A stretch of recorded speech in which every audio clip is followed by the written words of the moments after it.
Good morning, all of you.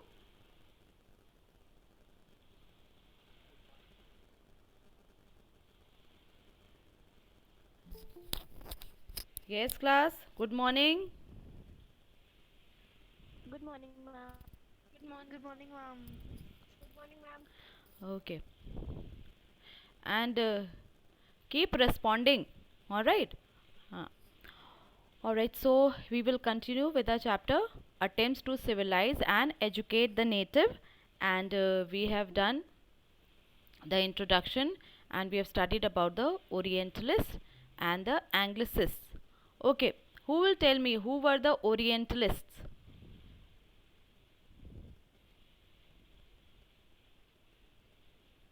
I Ma'am, your voice is not clear.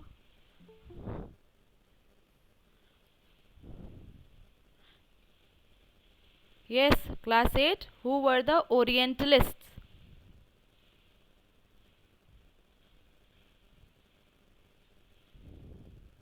Ma'am, Orientalists were people who believed in learning about the native scripts and native books of Indian history and Indian culture. All right. About the East, basically. So it is combined, not only India but more India, Arabia, so of the East. And who were the Anglicists?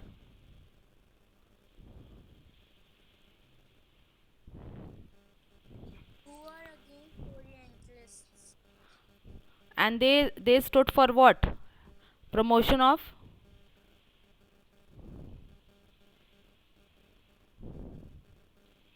Ma'am, your voice is not. My voice is not clear.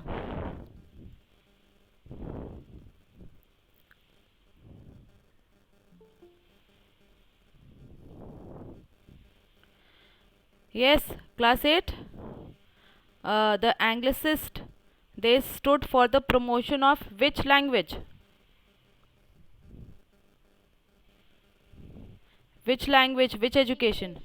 All right. All right. So the Anglicist, they stood for the promotion of English language, Western language, and Western education. So we will continue from there, and today we will start with the Wood's Dispatch of 1854. And if you miss something during the class, don't worry, I'll send you the recording. And I'll send you the recording of that day also. Alright, so don't worry. Now, in 1854, Sir Charles Wood, he prepared his dispatch, and this was to be on the future of education in India. And now Wood's education dispatch, it formed the basis on which the education policy of the East India Company's government, it was formulated in India since 1854. And that now this dispatch, it was forwarded to the government of India so that they can form a proper system of education from the primary school to the university. And it is often described as the Magna Carta of modern education in India, or the main document of modern education in India.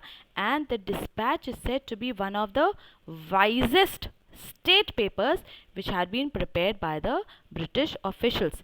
And it was indeed a landmark, a very important dispatch in the history of education and in modern India, and it presented a plan according to which later development of the education system in India or in the subcontinent can be carried on. Now, the Woods Dispatch, it accepted the improvement and the extension of education. So, according to the Woods Dispatch, there should be improvement and extension of education, but not only English, vernacular also, because according to the Woods Dispatch, it was the duty of the government of India, so they should improve and extend both the English language as well as the vernacular or the local languages of the people. And for doing so, they have laid down certain principles or measures The first one was the establishment of a separate department of education for this purpose, and then it also called about the establishment of universities in the three presidency towns. Which were the three presidency towns under the British?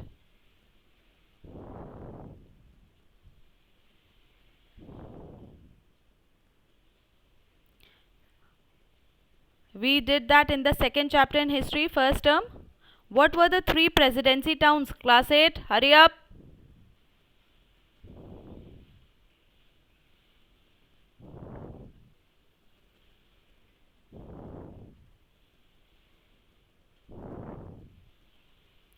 Are you people able to hear me?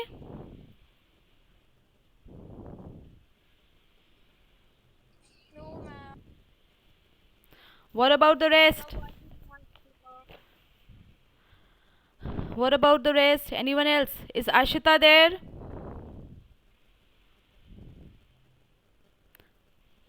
Anushka, are you there?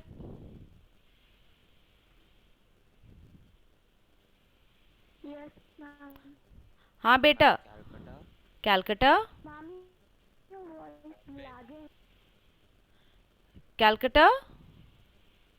ma'am, Bombay, Bombay. Ma'am, Madras. Madras, right, correct. Alright, so the three presidency towns were Calcutta, Bombay, and Madras. These were also the three port cities.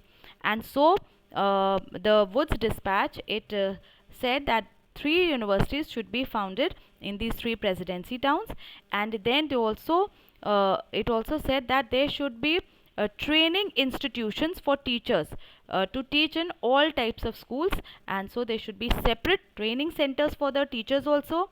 Then the government should maintain the existing colleges and high schools, and they should also establish new ones if it is necessary. Then it also wrote about the establishment of new middle schools. Then it also said that more attention should be given to vernacular schools, the local schools, and others for the spread of elementary education, or for education at the lower level. Importance should be given to vernacular schools, schools which taught in the local language of the people. Then there should be a proper system of grants and aid to help, because at that time, if the schools are established by the government, then obviously the government gives help, support, money, finances. But if the school is started by a private person, then in that case also there should be certain grants, aids given to the school. Now, this Woods Dispatch, it gave special attention of the government to the importance of placing the means of acquiring. So basically, the Woods Dispatch, it said that the main aim of the government should be to impart useful and practical knowledge to as many number of people as possible, and English, it was to be the medium of instruction in the higher classes, and in the lower classes, vernacular should be the medium of instruction, means the lower language of the people. Then English should be taught where there was a need or a demand for it, but it should not be substituted for the vernacular, means the vernacular should not be removed and English used for that, but wherever there was a need, at that time English should be taught. Then a properly system of giving scholarships was to be introduced, and female education also should be given proper support of the government.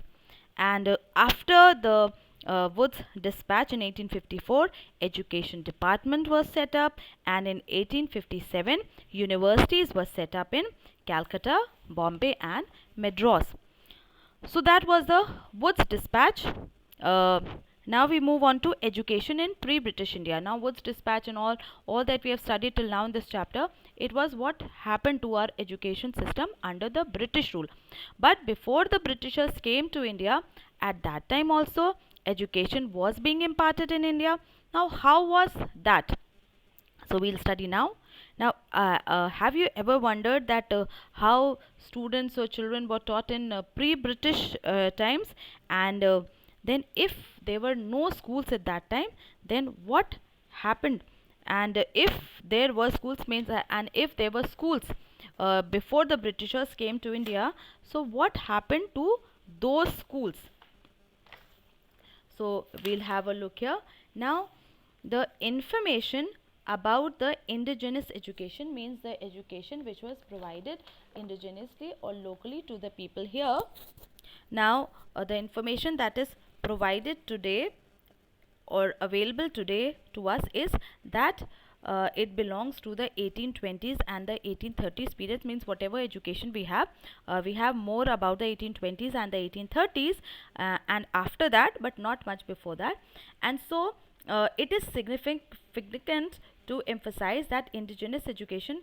So at that time, education was imparted during that time, 1820s and 1830s. It was imparted through the pathshalas, the madarsas, and the gurukulas.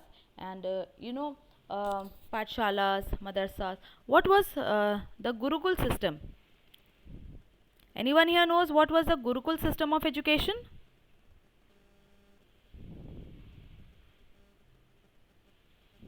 Ma'am, in which the children are taught to do chanting and all that. But there was something very different from the other types of schools, like a pathshala or a madarsa. Pathshala. Ma'am, it was a traditional system of teaching. Yes, it was traditional system of teaching. Anything else?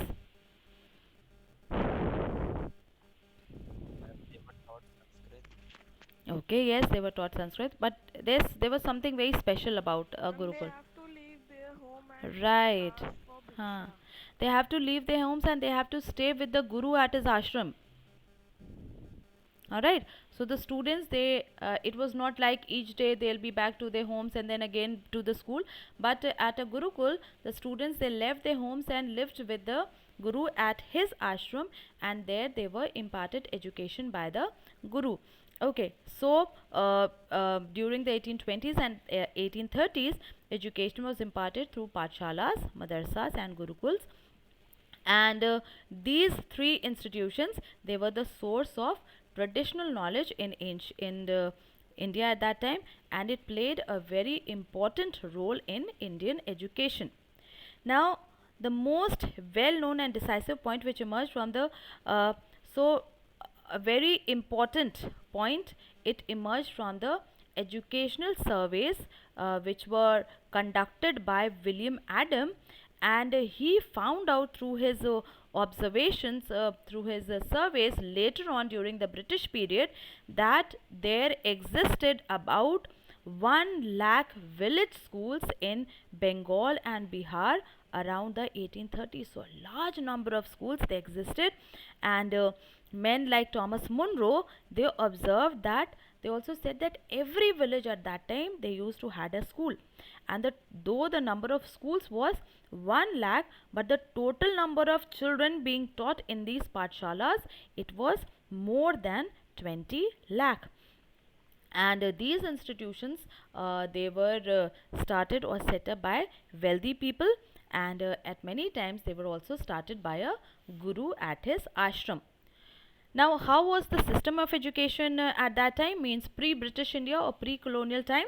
The system of education, it was flexible, it was not rigid and based on rules and regulations as it is now, and there was no fixed fee, no printed books, no separate school building, no blackboards, no registers, and no annual examination. So no annual examination. Very, very nice, right?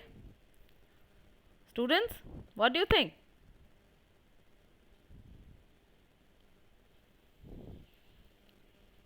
Would you like that type of education, where you did not have blackboards, registers, no printed books, no annual examinations? What do you think? Class 8?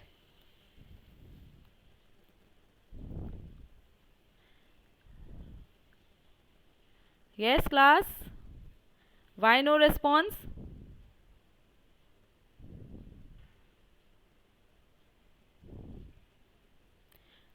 Are you able to hear me?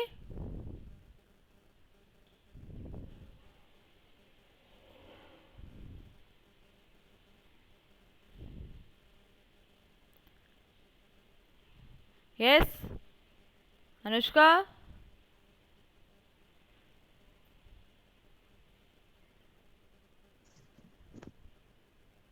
Anushka? Siddhant? Kanishk? Come on, speak up. Where's Navya?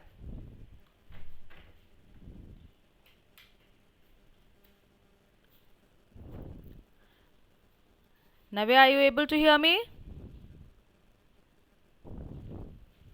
Ma'am, your voice is not coming clear. Okay, I'm so sorry. But you Yes, know, network, ma'am. I cannot do much about it. Now, are you able to hear a little?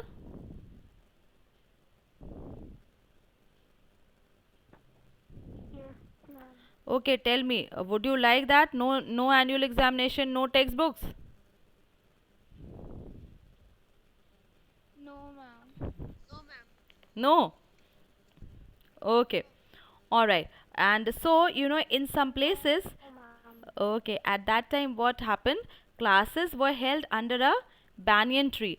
So, classes were held under a banyan tree or in the corner of a village shop or at a temple or at Guru's home. So, there was no fixed school building, and the teacher took the class wherever there was a place available and the students could come easily there.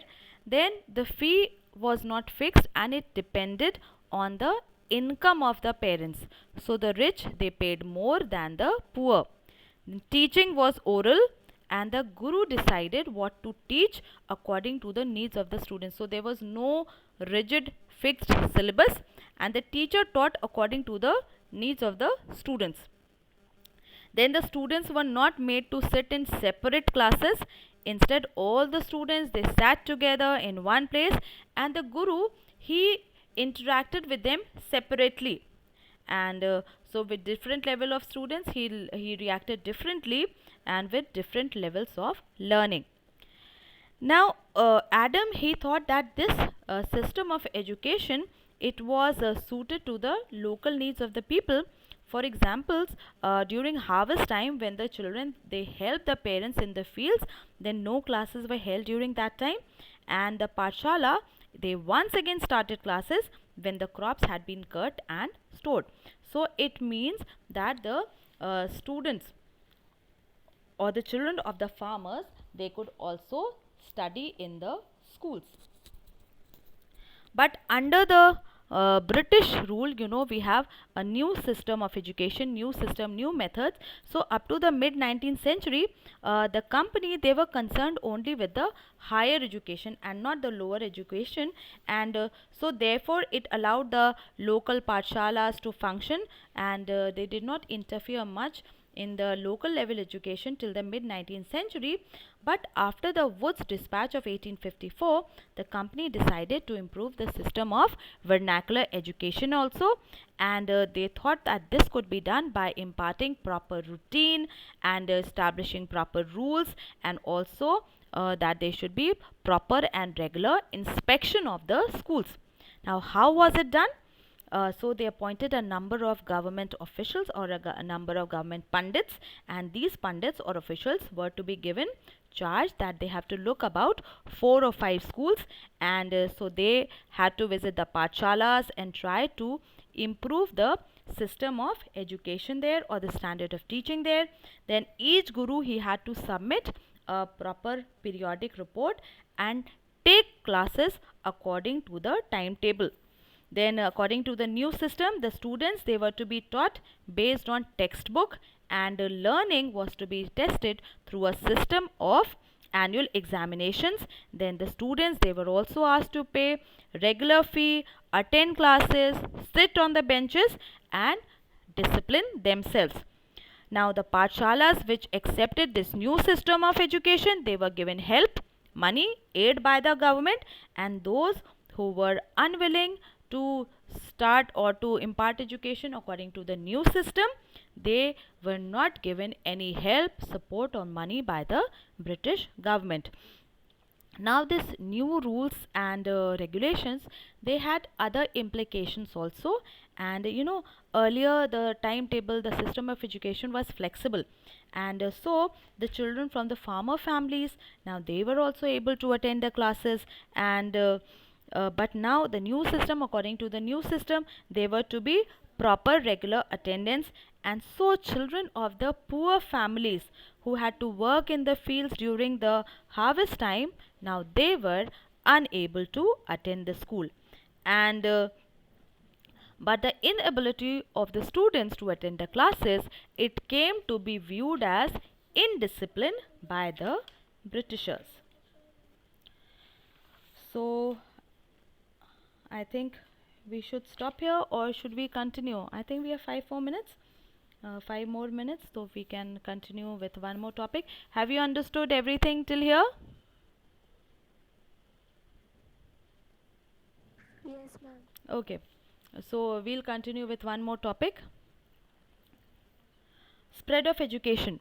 Now, in the early 19th century, many thinkers from the different parts of India, they felt the need for or for a wider spread of education, means that education to be spread to more people. And now, some Indians were of the view that the Western education would help to modernize India, and they urged the Britishers to open more schools and colleges and universities.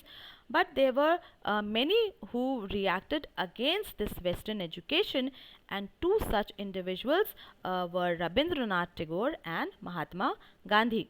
Now, let's see what Mahatma Gandhi's thoughts were on education. Now, Gandhiji's experience in South Africa, he was practicing law in South Africa, and it was there, and we have already done this in. No, you are okay. So you will do all this year. That Mahatma Gandhi, while he was practicing law there, and he was being ill treated by the Britishers living there.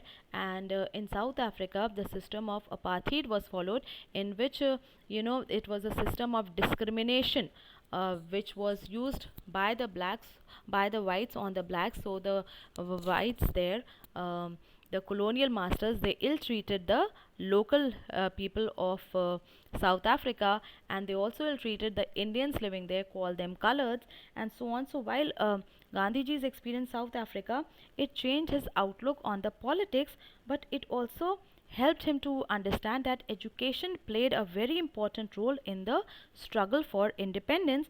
And now he also had been a beneficiary, means he had also benefited a lot from the Western education for a large number of years.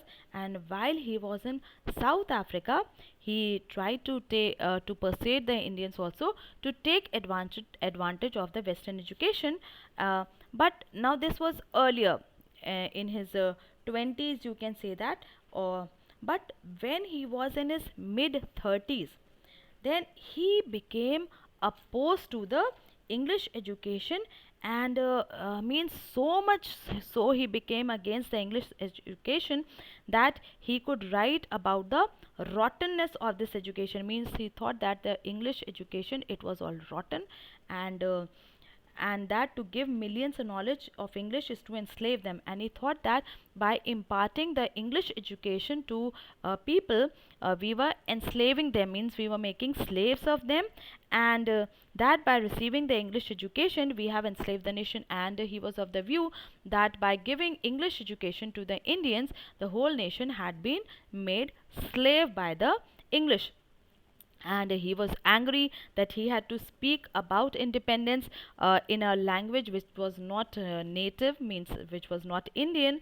And that he could also not practice, he was a lawyer, and he was also angry that he could not practice in a court of law in his local language, but he had to use English. And under the Britishers, English was the official language here, and so all official documents, they were in English, and the best newspapers, they were also printed in English, and the education was also carried out in English for a selected few. And but Mahatma Gandhi, he did not blame the colonial powers much for it, and he saw that obviously it was logical for the Britishers to spread English education. Why? Because they wanted a group of Indian elites to become like their masters, so that this group of Indian elites would help the Britishers in their values and in their manners and all that. Uh, and so in when the Britishers will be able to do it, then obviously they would have strengthened their empire in India. And but Gandhiji, so he did not blame the English much for it, but he blamed his fellow Indians. Why? Because they have accepted this situation, and later in his life he declared that real freedom will come only when we free ourselves from the Western education, Western culture, and Western way of living, and which had been ingrained in us, means which had been established or fixed in us. So later on in life, Gandhiji, he said that we will be free in real terms only when we will be free from the domination of Western education, Western culture, and Western way of living. Eman- Emancipation from this culture would mean real education for us, and he thought that freedom from this Western culture would be the real freedom for the people of India. Okay, understood all of you? And if you have missed anything, Yes, ma'am. maybe if my voice was lagging and all, then you could go through the recording, and that will be clear. No lag would be there, so you'll be able to understand it properly and well. Otherwise, was it clear? Anything that you didn't understand till here, or is it clear to all of you?